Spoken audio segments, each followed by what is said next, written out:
इस साल की 9 जुलाई को ऋषि प्रसाद जयंती है।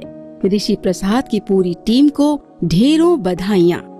हमारे गुरुवर संत श्री आशाराम जी बापू ऋषि प्रसाद की सेवा पर गदगद हो अपने गुरु साईं लीला शाह जी बापू की सेवा कार्यों व उनके कठोर पुरुषार्थ को याद करते हैं कि कैसे नैनीताल के दुर्गम स्थानों पर मीलों पैदल चलकर दादा गुरु लीला शाह जी संतों की वाणी आम जन तक पहुंचाते थे। आज ऋषि प्रसाद की पूरी टीम भी वही भगीरथ कार्य कर रही है, लेकिन आसानी से। मेरे गुरुदेव 10 महीने तो समाज रूपी देवता की सेवा करते थे, सत्संग साधन भजन के प्रचार से। 2 महीने नैनीताल के जंगल में एकांत में रहने पधारते थे। तभी भी वे महापुरुष सुबह घूमने जाते तो कुछ छोटा मोटा बंडल बना लेते, पुस्तकों का अपने सिर पे धर देते थे और पहाड़ी पे जो आश्रम था वहां से नीचे उतरते और दूसरी पहाड़ी पे जो देहातों के 5-25 घर होते, 50 जितने भी गांव, वहां जाते लोगों को पुस्तकें देते। महान नारी ईश्वर की और यौवन सुरक्षा पुरुषार्थ परमदेव जैसे विद्यार्थियों के लिए अमुक अमुक, नारियों के लिए अमुक, लोगों के लिए। कहते कि इस इतवार को छोड़कर अगले इतवार को आऊंगा, आपके यहाँ इस शुक्रवार को, बीच के शुक्रवार को छोड़ के अगले शुक्रवार आऊंगा।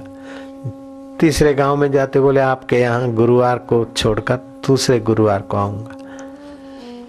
उस महापुरुष ने मत्थे पर गठरी बांधकर पहाड़ी के देहातों वालों को भी भगवत भक्ति और शरीर स्वस्थ और जीवनदाता के काम आने योग्य बने और आपकी कुल खानदान का मंगल हो, ऐसे साहित्य की सेवा की।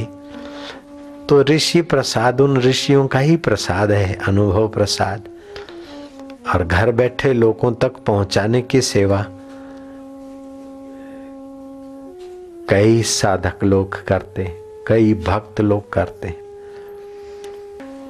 इस ऋषि प्रसाद पहुंचाने की देवी सेवा करने का जिनको भी जैसा भी अपनी योग्यता के अनुसार जैसा भी कोई काम करने का अवसर मिलता होगा, वो अगर शांत होकर अपने पिया से, प्रभु से पूछे कि मैंने ये किया, कैसा किया, तो मैं दावे से कहता हूं कि उनका अंतरात्मा कहेगा कि बहुत बढ़िया कर रहे हो, बहुत सारू करो छो।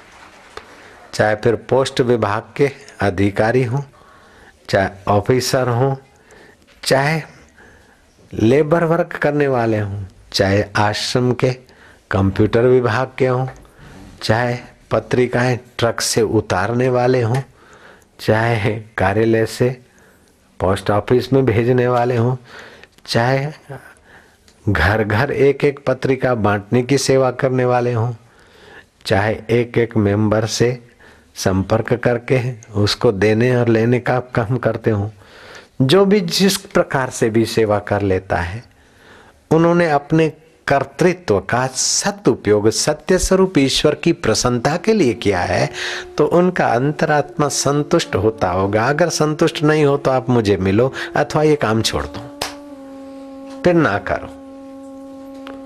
अंतरात्मा अगर संतुष्ट होता है कि अच्छा काम है, शुभ कर्म है, तो फिर वो करो। हर एक शुभ कर्म कर्ता को संतोष की झलक देता है। ऐसे करते करते कर्ता का अंतःकरण शुद्ध होता है। कर्म करने के पहले पुरुषार्थ होता है, उत्साह होता है। कर्म करते वक्त पौरुष होता है। कर्म करने के बाद कर्म का फल अपने हृदय में फलित होता है। अपने हृदय में शांति, आनंद, प्रसन्नता अथवा अंतरात्मा का धन्यवाद फलित हो तो कर्ता मान ले कि इस कर्म प्रवृत्ति पराश्रय से तो हुई, लेकिन उसने स्व के आश्रय में ला दिया, स्व परमात्मा के आश्रय में ला दिया। परमात्मा के निमित्त कर्म करते, प्रभु की प्रसन्नता के निमित्त युद्ध जैसे घोर कर्म भीष्म ने करके मुक्ति का मार्ग दिखा दिया।